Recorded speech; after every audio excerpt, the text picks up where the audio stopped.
दोस्तों, भोजपुरी सिनेमा के सबसे महंगे बजट पे अब तक के बनाई जाने वाली फिल्म संघर्ष 2 है।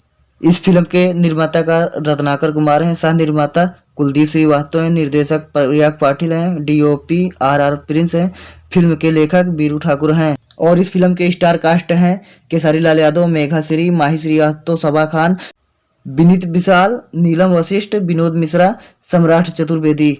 और इस मूवी का फर्स्ट शो 9 अप्रैल 8वां महीना 2022 को लिया गया था। और इस मूवी में केसारी लाल ने 6 किरदार निभाया है, जो कि बहुत ही शानदार किरदार निभाया है, जिससे कहा जाता है कि एक किरदार निभाने के लिए 10 दिन एक ही कपड़े पहन के रहते थे। तो इस मूवी में बहुत ही इमोशनल कहानी है और बहुत जल्द आप लोगों के बीच में आने वाली है। दोस्तों, इस मूवी को इतना प्यार दुलार देना आप लोग की भोजपुरी की सबसे सुपर हिट मूवी हो।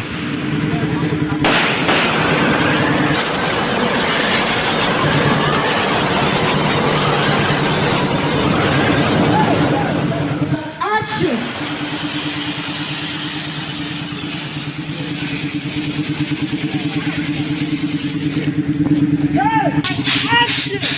Action!